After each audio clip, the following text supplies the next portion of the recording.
10월 26일 목요일 새벽기도회를 시작하겠습니다. 사도신경을 고백하시고 찬송가 381장을 부르신 후에 하나님의 말씀을 함께 나누겠습니다. 오늘 하나님께서 저희에게 주신 말씀은 에베소서 5장 1절부터 14절까지의 말씀입니다. 그러므로 사랑을 받는 자녀같이 너희는 하나님을 본받는 자가 되고 그리스도께서 너희를 사랑하신 것 같이 너희도 사랑 가운데서 행하라. 그는 우리를 위하여 자신을 버리사 향기로운 제물과 희생 제물로 하나님께 드리셨느니라. 음행과 온갖 더러운 것과 탐욕은 너희 중에서 그 이름조차도 부르지 말라. 이는 성도에게 마땅한 바니라. 누추함과 어리석은 말이나 희롱의 말이 마땅치 아니하니 오히려 감사하는 말을 하라.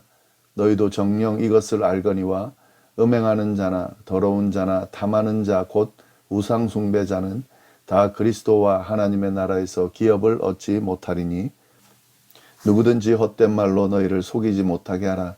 이로 말미암아 하나님의 진노가 불순종의 아들들에게 임하나니 그러므로 그들과 함께하는 자가 되지 말라.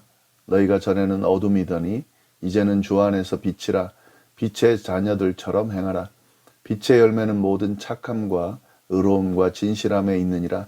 주를 기쁘시게 할 것이 무엇인지 시험하여 보라. 너희는 열매 없는 어둠의 일에 참여하지 말고 도리어 책망하라. 그들이 은밀히 행하는 것들은 말하기도 부끄러운 것들이라.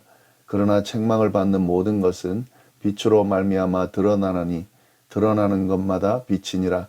그러므로 이르시기를 잠자는 자여 깨어서 죽은 자들 가운데서 일어나라. 그리스도께서 너희에게 비추이시리라 하셨느니라. 아멘. 오늘은 에베소서 5장 말씀 나눌 텐데 앞부분 내용을 함께 보도록 하겠습니다. 1절을 보시면 그러므로 라고 시작을 합니다.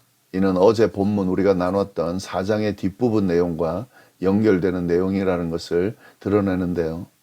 바울은 옛사람의 모습을 벗어버리고 새 사람을 입으라고 하면서 새 사람을 입은 사람답게 사는 것이 어떤 것인지에 대해서 권면하고 가르쳤습니다.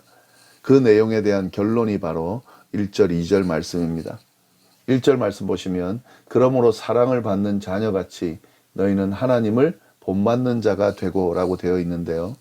하나님을 본받는 자가 되라는 겁니다.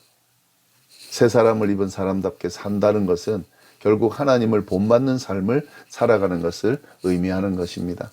성도들은 하나님의 형상으로 새롭게 재창조된 사람이고 또 하나님의 사랑을 받은 자녀들이기 때문에 그 사랑에 합당하게 살아가고 그를 본받는 자가 되는 것은 당연한 일입니다. 바울은 이를 강조하고 있습니다. 2절에 보시면은요, 이렇게 하나님을 본받는다라고 하는 것이 무엇인지 그 개념도 알려주는데요. 그리스도께서 너희를 사랑하신 것 같이 너희도 사랑 가운데 행하라. 그는 우리를 위하여 자신을 버리사 향기로운 제물과 희생 제물로 하나님께 드리셨느니라. 성도가 본받아야 할 하나님의 모습이 뭐냐? 그리스도를 통해 드러난 사랑입니다. 바울은 그리스도의 사랑에 초점을 맞추면서 그리스도께서 너희를 사랑하신 것 같이 너희도 사랑 가운데 거하라, 행하라 라고 권면합니다. 여기서 말하는 그리스도의 사랑은 자기를 희생하면서 한 희생적인 사랑을 말하는 거죠. 우리의 죄를 위해서 당신을 희생제물로 드림으로써 그 사랑을 표현했는데 이러한 희생적인 사랑을 본받으라는 것입니다. 이것을 본받는 것이 결국 하나님을 본받는 것이 되는 것이기 때문에 그렇습니다. 이제 4장 뒷부분에 대한 결론을 짓는 거고요. 그리고 계속해서 성도가 살아야 할 삶의 모습이 어떤 것인지 계속 권면이 이어져 가는데 주로 어떤 권면을 하냐면 성적인 부도덕을 멀리하라라는 권면을 합니다. 3절부터 5절까지 말씀을 보시면 하지 말아야 할 것들과 멀리해야 될 것들을 쭉 언급하고 있는데요. 3절에 보면 음행과 온갖 더러운 것과 탐욕은 너희 중에서 그 이름조차도 부르지 말라. 이런 성도에게 마땅한 바니라 라고 되어 있습니다. 음행, 온갖 더러운 것, 탐욕 모두 성적인 부도덕에 대한 내용들이죠. 그런 것들은 이름조차도 부르지 말라고 하는 거죠. 이건 조금도 허용하지 말라고 하는 강한 금지의 표현입니다. 예, 이렇게 해야 되는 건 뭐냐면 이것이 바로 성도에게 있어서 마땅한 바이기 때문에 그렇습니다. 사절에도 마찬가지입니다. 누추함, 어리석은 말이나 희롱의 말이 마땅치 아니하니 오히려 감사하는 말을 하라. 이것도 마찬가지죠. 누추함이라는 건 외설적이고 수치스러운 행동을 하는 걸 말하고요. 어리석은 말은 쓸데없는 잡담을 말하는 거고, 희롱의 말은 천박하고 저질스러운 농담을 하는 걸 말하는데, 이 모든 것들은 다 성적인 것들에 대해서 연결되어 있습니다. 이런 것들, 누추함, 어리석은 말, 희롱은 성도들에게 어울리지 않는 말들입니다. 성도들은 이런 말들을 입에 담지 말아야 된다는 거죠.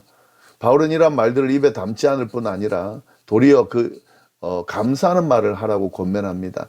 그 성도의 입술에 담긴 말들은 감사의 말이 돼야 된다 하는 거죠. 예, 이렇게 권면한 바울은 분명하게 이야기를 합니다. 5절 말씀입니다.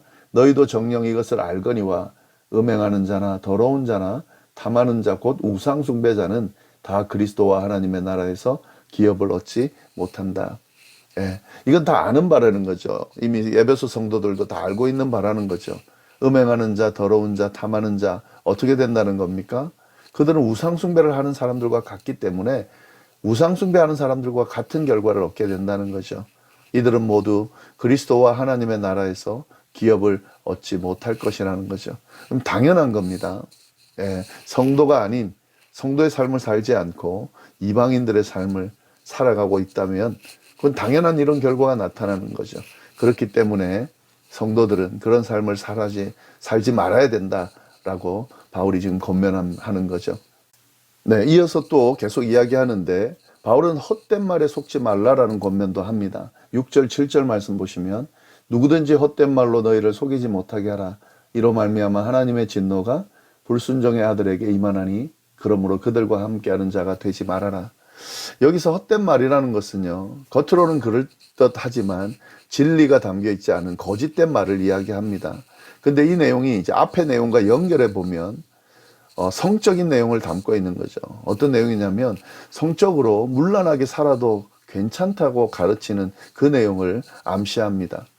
예, 이렇게 이야기한다는 거죠. 즐기면서 살아라. 본능에 충실하게 살아라. 자신이 하고 싶은 대로 마음껏 하고 살아라. 세상은 짧다. 인생은 한 번밖에 주어져 있지 않다. 그러니까 즐기고 본능에 충실하고 자기가 하고 싶은 대로 하면서 살아라 라고 하는 이런 말들이 있습니다. 예, 마치 그렇게 살지 않으면 바보처럼 사는 것으로 이 분위기를 몰아가는 그런 말들이 있습니다. 근데 그렇지 않다는 거죠. 이건 헛된 말이라는 거죠. 성적인 타락은 절대로 바른 삶으로 우리를 인도하지 않습니다. 그래서 이러한 헛된 말에 속지 말라는 겁니다. 그 말에 속아 넘어가서 성적인 타락에 빠지게 되면 그로 인해 하나님의 진노가 임하게 될 것이다 라고 이야기를 하는 겁니다. 그래서 바울은 그런 헛된 말에 속지 말고 아예 그렇게 헛된 말을 하는 사람들과는 함께하지 말라고 권면하고 있는 것입니다. 이것이 자신을 보호하는 길이고 하나님의 진노를 피하는 길이라는 거죠. 예. 이 말씀은 특히 오늘날에는 진짜 꼭 필요한 말씀인 것 같습니다. 오늘날의 분위기, 세상적인 흐름을 보면 너무 성적으로 타락이 돼 있죠. 근데 그 근간에는 이런 사상들이 있는 겁니다. 한 번뿐인 인생 즐기며 살자고, 본능에 따라 살자고, 자신이 하고 싶은 대로 하면서 살자고, 그것이 마치 멋있는 것처럼 제대로 사는 것처럼 막 그렇게 현혹합니다. 그러나 그건 그럴듯하지만 진짜 진리는 아니죠. 그런 삶을 삶으로 인해서 분명히 타락하게 되고요. 그 타락으로 인해 인생이 망가지는 경우가 많습니다. 아니 대부분 그렇죠. 그러한 삶은 하나님께서 허락하시는 삶이 아니고 하나님의 진노가 임하는 삶이라는 거죠. 이 바울의 이 권면을 우리가 잘 새겨야 되겠습니다. 바울은 성도들이 하지 말아야 될 것들을 이야기하면서요. 성도의 정체성이 어떤 것인지를 다시 분명하게 알려줍니다. 이 8절 이하의 내용을 쭉 보면은 성도가 어떤 존재들인지 분명하게 알려주고 있습니다. 먼저 8절 보시면 너희가 전에는 어둠이더니 이제는 주 안에서 빛이라 빛의 자녀들처럼 행하라. 예. 너희가 전에는 어둠이었는데 지금은 아니라는 거죠. 지금은 주 안에서 빛이다라고 선언합니다. 에베소 성도들은 이방인들이었죠. 그들은 어둠 가운데 거하던 사람들이었습니다. 그러나 지금은 아니죠. 지금은 그리스도 안에서 하나님의 자녀가 된 사람들입니다. 그렇기 때문에 그들은 주님 안에서 빛의 자녀가 되었기 때문에 빛의 자녀들답게 살아야 된다라고 강조하는 거죠. 빛의 자녀들답게 살 때에 주어지는 결과들을 이야기합니다. 9절 말씀입니다. 빛의 열매는 모든 착함과 의로움과 진실함에 있느니라. 예. 빛의 열매는 모든 착함, 의로움, 진실함에 있다는 거죠. 따라서 빛의 자녀들답게 산다라고 하는 것은 착하고 의롭고 진실한 삶을 살아갈 수 있게 된다는 것을 의미하는 거죠. 예. 이러한 원리 안에서 살아갈 것을 권면하고 있는 겁니다. 10절 말씀, 주를 기쁘시게 할 것이 무엇인지 시험하여 보라. 주님이 도대체 주님이 기뻐할 것이 무엇인지를 분별하면서 살라는 거죠. 어떻게 사는 겁니까? 빛의 자녀들답게 사는 거죠. 그래서 착하고 의롭고 진실함을 드러내면서 살아야 된다는 거죠. 11절 12절도 보겠습니다. 너희는 열매 없는 어둠의 일에 참여하지 말고 도리어 책망하라. 그들이 은밀히 행하는 것들을 말하기도 부끄러운 것들이다.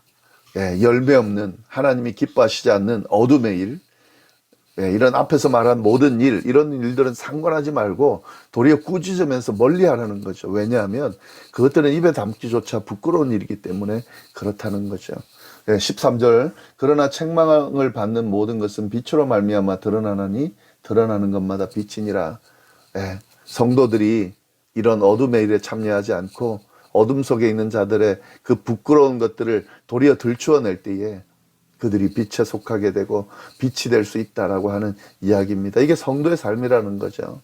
네, 14절 보면은 이건 이제 인용구입니다. 예, 어떤 말을 인용하는 건데요. 그러므로 이르시기를 잠자는 자여 깨어서 죽은 자들 가운데서 일어나라. 그리스도께서 너희에게 비추이시리라 하셨느니라. 예, 이 초기 교회, 초대 교회 세례식 때 사용된 찬송의 내용이 지금 인용되어 있는데요. 이 말이 뭐냐면 그리스도께서 빛을 비추실 때가 올 텐데 그때 어둠은 물러나게 되고 어둠에 있던 자들은 죽은 자들 가운데서 부활하여 그리스도의 빛에 온전히 들어가게 될 것이다 라는 의미입니다. 그럼으로써 이 성도들이라고 하는 것은 그리스도께서 오실 날을 우리가 기대하면서 그리스도를 세상에 비추는 그런 삶을 살아야 한다는 사실을 이야기하고 있는 겁니다. 네, 오늘 말씀을 쭉 보시면 성도가 살아야 될 삶이 어떤 것인지 분명하게 드러내고 있죠. 성도가 살아야 될 삶은 성적으로 문란하고 성적으로 부도덕한 삶을 사는 것이 아니라 빛의 자녀답게 빛의 열매를 맺으면서 그리스도를 비추면서 살아야 되는 사람들이다라는 사실을 분명히 우리가 알 수가 있습니다.